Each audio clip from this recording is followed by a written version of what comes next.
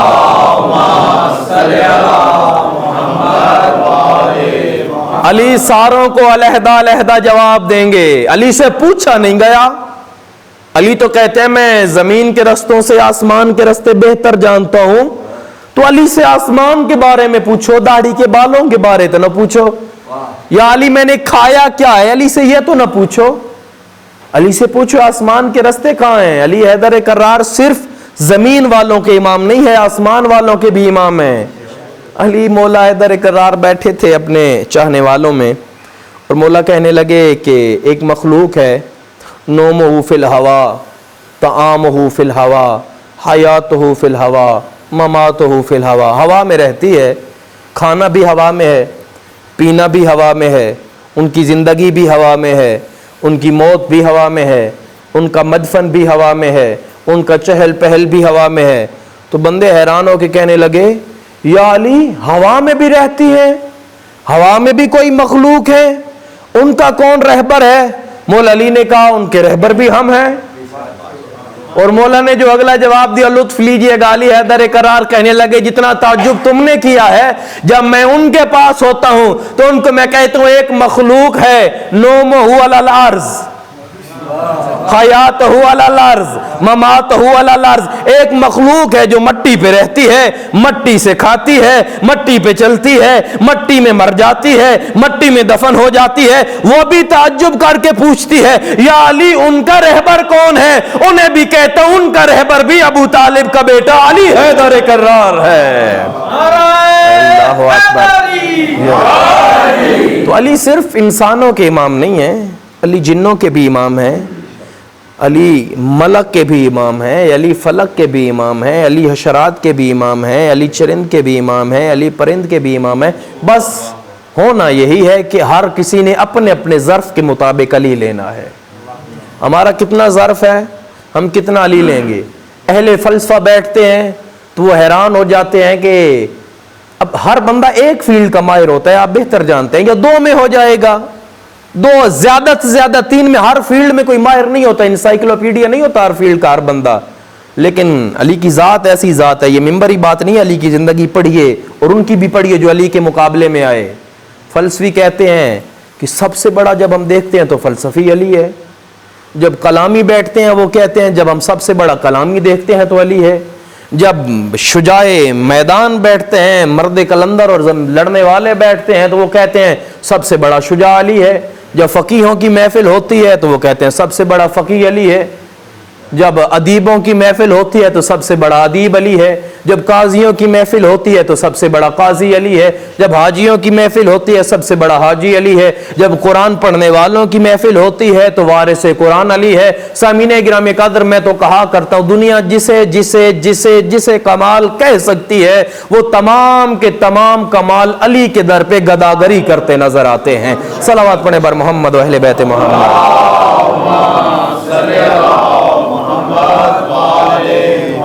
جزاک اللہ. بار دیگر صلوات پڑھ دی.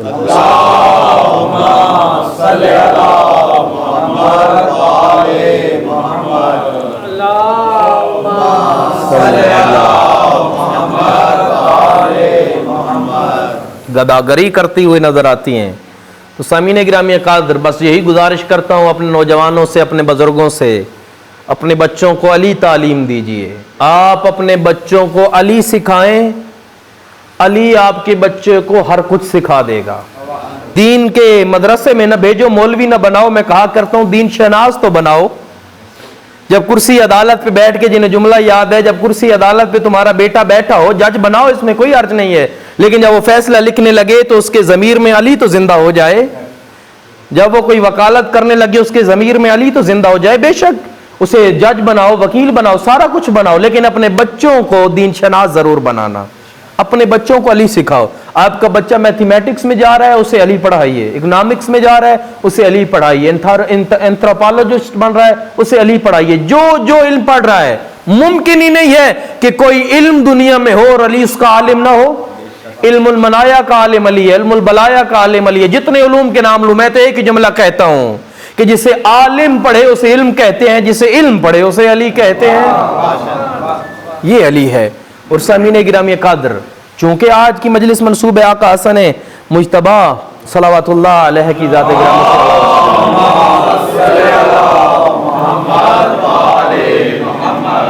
ہم ظاہر بین ہیں. نوجوانوں کو بتانا چاہیے. یہ ایک دو سوال ہیں، میں بس جلدی سے گزر رہا ہوں جو آپ کے سمجھنے کے لیے ضروری ہیں.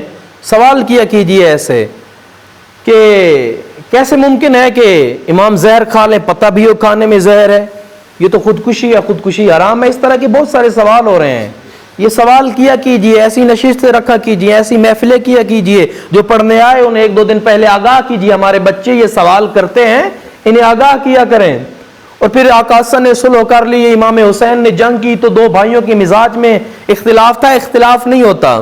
یہ چونکہ ایک طویل گفتگو ایک مجلس میں نہیں سمیٹی جا سکتی تھی، کم از کم 5 مجلسیں ہوں، صلح امام حسن بیان ہو، اس کی شرائط کیا تھی، پیچھے کس وجہ سے ہوا. یہ کوئی اچانک واقعہ نہیں ہوا تھا کربلا کا، یا صلح امام حسن کا کہ سو کے اٹھے اور صبح کربلا ہو گئی. نہیں، ایک پورا تسلسل سے چل رہا ہے. اس کو بیان کرنے کے لیے تفصیل طلب ہے، لیکن میں ایک دو باتیں آپ کے اذان عالیہ تک پہنچانا چاہتا ہوں. جو یہ اعتراض کرتے ہیں، ہم اپنے بچوں کو تو بعد میں سمجھائیں گے نا کہ کیا حقیقت ہے. جو اعتراض کرتے ہیں ظاہر بین کہ آقا حسن نے صلح کی اور آقا حسین نے جنگ کی، تو یہ نہیں کرنا چاہیے تھا. پہلی بات تو یہ ہے، امام اور نبی اسے کہتے ہیں جس سے مشورہ اور حکم لیا جائے، دیا نہ جائے. امام کو ہم نے مشورہ دینا نہیں ہے، امام سے ہم نے مشورہ اور حکم لینا ہے. جناب حنفیہ نے بھی کہا تھا کہ آپ خود چلے جائیں اور آقازادیوں کو نہ لے کے جائیں. ایک پیشکش رکھی تھی، لیکن جب آقا نے کہا کہ نہیں میں حکمت دیکھ رہا ہوں، میں وہ دیکھ رہا ہوں جو تم نہیں دیکھ رہے، تو کہا بے شک لے جائیے. تو یہی سوال ہے. اب آقا حسن کی صلح پہ گفتگو کرتے ہیں. مجھے یہ بتائیے کہ جنگ بدر میں مسلمانوں کی تعداد ہے 313. جنگ بدر لڑی جا رہی ہے اور ایسی شان سے لڑی گئی اور ایسی فتح نصیب ہوئی مسلمانوں کو، اگرچہ کچھ اور بھی واقعات ہیں. جنگ بدر میں 313 ہیں اور سامنے والے ہیں 1200، 3 گنا زیادہ ہیں. تو یہاں کیا کرنی چاہیے؟ جنگ کرنی چاہیے دنیاوی قانون کے مطابق، یہ صلح کرنی چاہیے. آپ کے ساتھ 10 بندے ہوں، آگے سے 30 آپ کو مارنے آ جائیں، تو ذہن کیا کہے گا؟ بہتر ہے صلح کر لی جائے، ہڈی پسلی توڑوانے سے بہتر ہے. وہ 25-30 ہے اور ہم 5-7 ہیں، صلح کر لینی چاہیے. تو رسول گرامی قادر نے صلح نہیں کی، جنگ کی. حالانکہ 313 رسول گرامی قادر کے ساتھ ہیں، ادھر 1000 سے زیادہ ہیں، 3 گنا زیادہ ہیں. جنگ ہو رہی ہے. اور صلح حدیبیہ پہ کیا ہوتا ہے؟ رسول گرامی قادر کے لشکر کی تعداد 3 گنا ہے، کافر کم ہے. کافر 1 ہے اور مسلمان اس کے مقابلے میں 3 ہے. وہاں کیا ہونا چاہیے تھا، جنگ یا صلح؟ وہاں تو یقیناً جنگ ہونی چاہیے. ہم 3 ہے، سامنے والا 1 ہے. وہاں رسول صلح کر رہے ہیں. جہاں زیادہ ہیں، جہاں رسول کے ساتھی کم ہے، وہاں جنگ لڑی جا رہی ہے. تو پتہ یہ چلا ہم نے رسول سے مشورہ لینا ہے، دینا نہیں ہے. ہم جسے معصوم مان لیں اس کی بات مان لیتے ہیں، جو معصوم نہیں مانتے وہ نہ مانیں. اب امام حسن نے صلح کر کے تشیع کو بچایا ہے، آقا حسین نے جنگ کر کے تشیع کو بچایا ہے. یہ دونوں نے تشیع کو بچایا ہے. سامعین گرامی قادر، پھر اس پہ تفصیل کبھی اور گفتگو کروں گا. اور زہر کیوں کھاتے ہیں، بس آخری جملہ اور آپ کی زحمت تمام. کیوں معصومین یہ جانتے ہوئے کہ کھانے میں زہر ہے کھا لیتے ہیں؟ یہ تو خودکشی ہے جو اعتراض کیا جاتا ہے دوستوں کی جانب سے. تو ہم لڑنے جھگڑنے والے لوگ نہیں ہیں. ہم لڑے جھگڑے تو وہ جن کے پاس علمی جواب نہ ہو. جن کے پاس دینے کے لیے سوائے گالی کے اور کچھ نہ، وہ لڑیں نا. ہمارے پاس تو علم ہے، ہم علم سے لڑیں گے، ہم علم کی تلوار سے کاٹنے والے بندے ہیں. دو باتیں ہیں، ان باتوں کو ذرا گہرائی سے سمجھیے گا. ہم اور آپ جب خودکشی کرتے ہیں، اپنی زندگی کا خاتمہ کر رہے ہوتے ہیں، تو ہم نہیں جانتے ہوتے کہ ہمارے پروردگار نے ہماری موت کو کیسے لکھا ہوا ہے. پروردگار نے ایک حتمی موت ہماری لکھی ہوئی ہے. یہ بھی تفصیل والی بات ہے، بہت زیادہ میں نہیں کروں گا، چند نقاط دے کے جا رہا ہوں. لکھی ہوئی ہے، لیکن ہم پروردگار کے اس حکم کی مخالفت میں چاہتے ہیں اب ہم مر جائیں. پروردگار نہیں چاہ رہا ہوتا کہ ہم مریں، ہم خدا کے فیصلے کی مخالفت کرتے ہیں اب ہم مر جائیں. ہمیں پتہ نہیں ہوتا ہماری موت کب ہے، لیکن معصوم جانتے ہوتے ہیں کہ پروردگار نے میری موت اس کھانے میں لکھی ہوئی ہے. اب اگر امام کھانا نہ کھائے تو پروردگار کے حکم کی مخالفت ہوتی ہے کہ اللہ نے میری موت اس طرح لکھی ہے، میں قبول نہیں کروں گا. ہم خودکشی کر کے پروردگار کی مخالفت کر رہے ہوتے ہیں، ائمہ وہی کھانا کھا کے اطاعت خدا کر رہے ہوتے ہیں. صلوات پڑھیں بر محمد و اہل بیت محمد.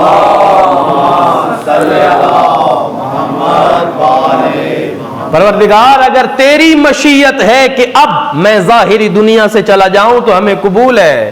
پروردگار اگر تو چاہتا ہے کہ سانس حیات کٹ جائے تو قبول ہے. عزیزان گرامی قدر، میں یہ اکثر دعا کیا کرتا ہوں، پروردگار ہمیں اہل بیت کی محبت میں مزید سے مزید زیادہ توفیق عطا فرمائے. اور آج چونکہ شب جمعہ ہے، میں بڑا آج جو ہے وہ مطمئن ہوں تمام مومنین پر جو آئے بیٹھے ہیں، کیونکہ روایات کہتی ہیں ہر شب جمعہ مرحومین کی روحیں گھر کو لوٹ کے آتی ہیں، اور جب وہ خالی جاتی ہیں تو یقیناً وہ پریشان ہوتی ہوں گی کہ ہم نے اپنے بچوں کو پال کے یہ دنیا اور یہ مال و متاع عطا کیا اور ہمارے دینے کے لیے ایک فاتحہ نہیں ہے. کچھ نہ کیجئے زیادہ اپنے والدین مرحوم کے لیے، اگر نہیں کر پاتے کم از کم ہر شب جمعہ ایک فاتحہ پڑھ لیا کریں تاکہ روح پلٹ کے جائے تو شرمندہ نہ ہو. زیادہ سے زیادہ نہیں کر پاتے. میں بھی جب دوستوں میں بیٹھتا ہوں، کوئی مومن کھانے کی دعوت دیتا ہے تو میں جانے سے پہلے مولا علی کی فضیلت کی ایک حدیث پڑھتا ہوں کہ یہ مجلس ہم رکھ رہے ہیں، یہ ایک حدیث کا ثواب اس گھر کے مرحومین کو جائے گا. کچھ نہ کریں اور زیادہ نہیں کر پائے. جب بچوں کے ساتھ بیٹھتے ہیں، ڈنر کرنے لگتے ہیں، کھانا کھانے لگتے ہیں، ایک کتاب رکھ لیجئے علی کی فضیلتوں کی حدیثوں والی، مجھے کیجئے، میں بھائی کو سینڈ کر دوں گا، وہ آپ کو دے دیں گے. صرف ایک حدیث ایک لائن کی، بس خود پڑھیں. بیٹا یہ میں اپنے باپ کو ایصال کرنا چاہ رہا ہوں ایک لمحے کے لیے، یہ جو کھانا ہے یہ نیاز حسین ہے. اور جب آپ جائیں گے، خدا کی قسم آپ کا بیٹا بھی اپنے بیٹوں کے ساتھ کہے گا کہ میں بھی ایک حدیث پڑھوں گا، ایصال میرے بابا کو ہوگی. کوئی مشکل کام نہیں ہے عزیزان گرامی قدر. خدا را یہ کیجئے، یہیں رہ جائے گا. جب احمد مرسل نہ رہے تو کون رہے گا. باقی خدا آپ کا حامی و ناصر ہو. یقیناً فطرت انسانی میں ہے تھک جانا، تھکاوٹ ہو گئی ہوگی، اتنی دیر سے آپ سے بات کر رہے ہیں، میں نے بھی تھوڑا طولانی پڑھ دیا. لیکن اگر محفل میں آ گئے ہیں فرزند زہرا کی غربت پہ، اگر آنسو بہانے کے لیے آ گئے ہیں تو کم از کم ایک آنسو کا پرسا حسن کی ماں فاطمہ زہرا کو ضرور دے کے جائیے گا. آقا زادی کی نگاہ ہے ہم پر، بہت رویا کرتے تھے. تو سائل نے پوچھا اگر روتے کیوں ہیں؟ یہی جملہ مومن کے لیے رونے کے لیے کافی ہے. کہا میں رو نہیں تو کیا کروں. میں نے وہ منظر دیکھا ہے جو شاید ہی کسی بیٹے نے اپنی ماں کا منظر دیکھا ہو. آقا آپ نے کیا منظر دیکھا ہے؟ کہا میں نے یہ دیکھا ہے کہ رات کو جب میں اٹھتا تھا میری ماں سونا چاہتی تھی لیکن سو نہیں پاتی تھی.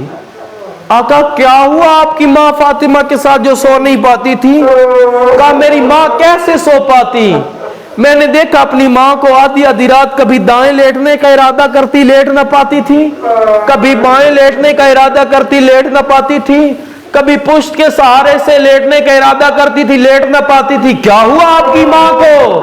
کہا کیسے سو پاتی میری مظلومہ ماں؟ جب میری ماں دائیں لیٹنے کا ارادہ کرتی تھی بازو ٹوٹا ہوا تھا، لیٹ نہیں پاتی تھی. جب بائیں لیٹنے کا ارادہ کرتی تھی پہلو کا درد میری ماں کو سونے نہیں دیتا تھا. اور جب کمر کے سہارے سونا چاہتی تھی کسی ظالم نے ایسا ظلم کیا تھا. آقا حسن بڑے مظلوم ہیں، مدینہ کی گلی سے نہیں گزرتے تھے آقا حسن. تصور کیجئے، اپنی ماں کا تصور کیجئے پھر رونا آئے گا. کیوں نہیں گزرتے آقا آپ اس گلی سے؟ کہا میں کیسے گزروں اس گلی سے جب میں اس گلی سے گزرتا ہوں مجھے ایک وہ موڑ یاد آ جاتا ہے جہاں ایک ظالم نے میری ماں فاطمہ زہرا کو تماچا مارا تھا. حسین کی ماں اور حسن کی ماں فاطمہ زہرا کے رخسار پہ تماچا مارا جاتا ہے. بڑا رویا کرتے تھے آقا حسن. بڑے مظلوم ہے اس گھرانے کا ہر فرد. کہا میں کیوں نہ روؤں, میں اس لیے روتا ہوں میں نے جلتا ہوا دروازہ اپنی ماں پہ گرتے ہوئے دیکھا ہے. تصور کیجئے جلتا ہوا دروازہ, دروازے میں ایک لوہے کی میخ, آگ کے شعلوں نے اس میخ کو گرم کر دیا تھا. وہ گرم میخ فاطمہ زہرا کے پہلو پہ آتی ہے, سینے کی ہڈیاں ٹوٹ جاتی ہیں, کہتی ہیں یا بتا او میرا بابا اٹھ کے دیکھ تیری بیٹی زہرا کا کیا حال ہو گیا. بڑی مظلوم ہے. آقا حسن کو بھی زہر ملتا ہے. وہ جو اپنی ماں کی غربت پہ روتا تھا آج ماں بھی جنت البقیع نہ ہوگی, آج ماں بھی حسن کا پرسہ لینے مومنوں کے پاس آئی ہوگی. کہتی ہوگی تم نے میرے حسن کو تڑپتے دیکھا تو نہیں ہے, تم نے میرے حسن کو کلیجے کٹ کٹ کے باہر پھینکتے دیکھا تو نہیں ہے. کئی دفعہ زہر ملی آقا حسن کو, ایک دفعہ زہر نہیں ملی. ایک دفعہ شاہ روم سے اس نے یہ زہر منگوائی, اتنی سخت زہر تھی, کہا جاتا ہے اس کا ایک قطرہ اگر دریا میں پھینکا جاتا مچھلیاں تڑپ تڑپ کے مر جاتی تھی. اس کا زہر آقا حسن کو دیا جاتا ہے. آقا حسن تڑپنا شروع ہوتے ہیں. ادھر جناب ام فروا نے یہ منظر دیکھا, آقا قاسم کو اٹھا کے بعد کے سینے پہ رکھا کہ شاید آقا حسن کو کچھ آرام آ جائے, لیکن اس وقت بی بی نے رونا شروع کیا. جب آقا قاسم تڑپ کے اٹھ گئے, کہا اماں تو نے مجھے کس گرم زمین پہ لٹا دیا ہے, مجھے نیند نہیں آ رہی. کہا بیٹا آنکھیں کھول, یہ کوئی گرم زمین نہیں تیرے بابا حسن کا سینہ ہے. اللہ اکبر, یہ تیرے بابا حسن کا سینہ ہے. تڑپتے رہے. بس ہوئی خبر, ادھر سے پتہ چلا آقا حسین دوڑے, میرے بھیا حسن کو زہر مل گیا. ادھر سے مولا عباس دوڑے, ادھر سے آقا زادی زینب دوڑی.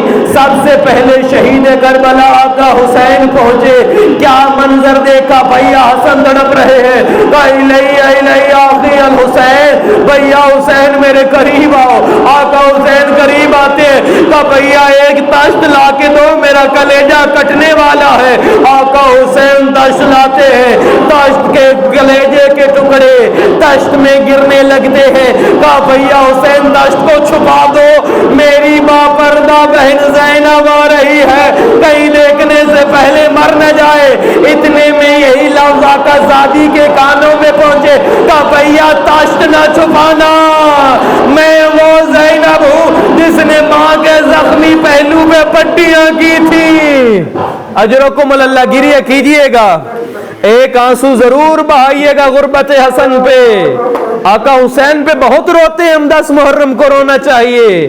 کہیں فاطمہ زہرا یہ شکایت نہ کریں میرا حسن مظلوم نہیں تھا, میرا حسن تڑپتا نہیں رہا تھا. سارے اہل خانہ قریب آ جاتے ہیں, پڑھنے والے تو یوں ہی پڑھتے ہیں. ایک مولا عباس ہے جو گھر سے باہر کھڑے ہوئے ہیں, ساروں سے ودا کیا آقا حسن نے.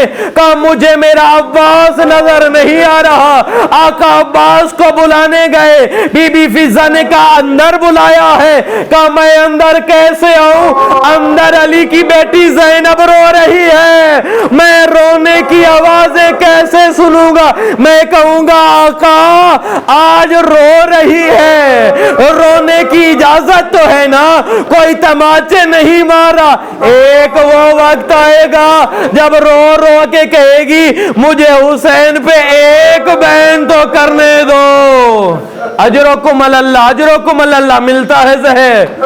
دنیا سے رخصت ہوتے ہیں آقا حسن, روئیے گا. کہیں فاطمہ زہرا یہ نہ کہیں غربت پہ گریہ کم ہوا. جنازہ جیسے ہی اٹھتا ہے گھر سے, ساری بہنیں کہتی ہمیں ایک دفعہ ملنے دو, ایک دفعہ گلے سے لگانے دو. گھر سے جنازہ جاتا ہے عزاداروں، لیکن کیا ہوا کہ حسن کے جنازے کے ساتھ کام دفن نہیں ہونے دے گے۔